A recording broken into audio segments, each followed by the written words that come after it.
आजदेखि विजय लघुवित्त वित्तीय संस्था लिमिटेडको एफपीओ खुलेको छ। सो यो एफपीओ कति किताको लागि खुलेको, कति किता भर्ने र कति फाइदा हुन्छ र यो कम्पनी कस्तो रहेको छ त त्यसको बारेमा तपाईहरुलाई यो भिडियोमा जानकारी दिनेछु। यो विजय लघुवित्त वित्तीय संस्था लिमिटेडले आज पुस 21 गतेदेखि पुस 24 गतेसम्मको लागि एफपीओ खुलाएको छ र कम्पनीले एफपीओ को लागि टोटल 4,64,817 किता शेयर निष्कासन गरेको छ।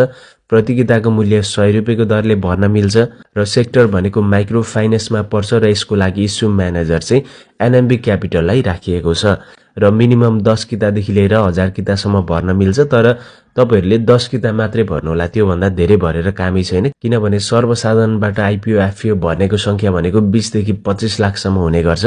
त्यसैले यो सबै सर्वसाधारणको लागि नै खुलेको हो र 20 देखि 25 लाखले भर्दाखेरि अब सबैजनालाई 10 किताले बाँडफाँड गर्दाखेरि 46,000 जना जतिलाई मात्र यो एफपीओ चाहिँ पर्नेछ। त्यसैले 10 किता भर्नु होला, 10 किता भर्नको लागि 1000 रुपैयाँ लाग्नेछ। र अब कुरा गरौँ कति फाइदा हुन्छ त्यसको बारेमा। सो यो चाहिँ हामीले कतिमा भर्यौं त 100 रुपैयाँ प्रति किताको दरले यो एफपीओ भरेको छौं र 10 किता भर्छौं र पर्यो भने 10 किता पर्छ र 1000 रुपैयाँ हाम्रो लगानी भयो। र विजय लघुवित्त वित्तीय संस्था लिमिटेडले अलरेडी आईपीओ खुलाएर नेप्सेमा कारोबार भइरहेको छ र अहिले चाहिँ एफपीओ खुलाएको। आईपीओ पछि फेरि खुलाउँदाखेरि एफपीओ बाट नै खुलाउने हो र त्यसैले अहिले नेप्सेमा कतिमा कारोबार भइरहेको छ त्यो हेर्न मिल्छ। सो नेप्सेमा अहिले प्रति किताको मूल्य यानी कि लास्ट ट्रेडेड प्राइस भनेको चाहिँ 765 रुपैयाँले कारोबार भइरहेको छ र 100 रुपैयाँमा हामीले 1000 रुपैयाँ लगानी लाएर भर्यौं। अब 765 मा 10 किता यदि तपाईहरुलाई एफपीओ पर्यो भने यतिमा बेच्दाखेरि चाहिँ भने 7650 रुपैयाँ हुने रहेछ। र ओभरअल कम्पनी कस्तो छ भनेर चाहिँ कम्पनीको रेटिङबाट पनि थाहा हुनेछ। यस कम्पनीलाई बी को रेटिङ दिएको छ, जसले चाहिँ कम्पनीको वित्तीय दायित्व वहन गर्ने क्षमतामा हाई रिस्क रहेको जनाउँछ।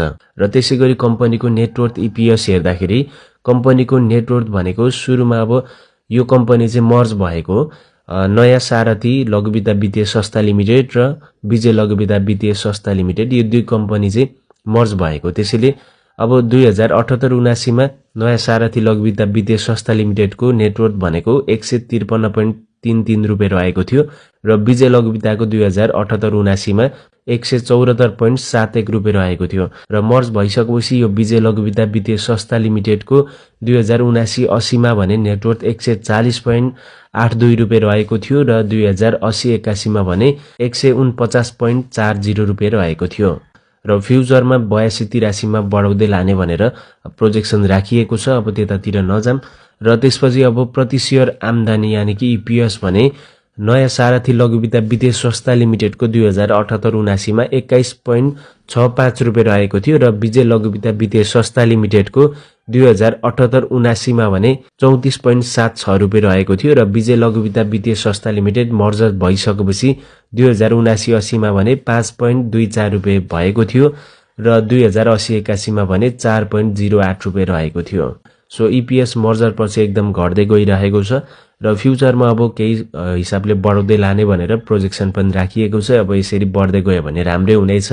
सो अहिलेको लागि चाहिँ त्यस्तो राम्रो चाहिँ छैन वित्तीय अवस्थाहरू र कम्पनीले उठेको पैसा चाहिँ केमा खर्च गर्ने रहेछ त त्यो पनि हेरिहालौं। कम्पनीले एफपीओ बाट टोटल 4,66,81,700 रुपैयाँ चाहिँ उठाउने रहेछ र यो टोटल पैसाबाट 15 लाख पैसा चाहिँ भने भौतिक पूर्वाधार तथा शाखा विस्तारको लागि खर्च गर्ने र कृषि पशुपालन खुद्रा व्यापार तथा सेवा व्यवसाय कर्जाको लागि चाहिँ भने 4,15,00,000 र बाँकी रहेको 36,81,700 रुपैयाँ चाहिँ भने वाणिज्य बैंक लगायत अन्य वित्तीय संस्थाहरूमा राखिने भनेर छुटाएको छ।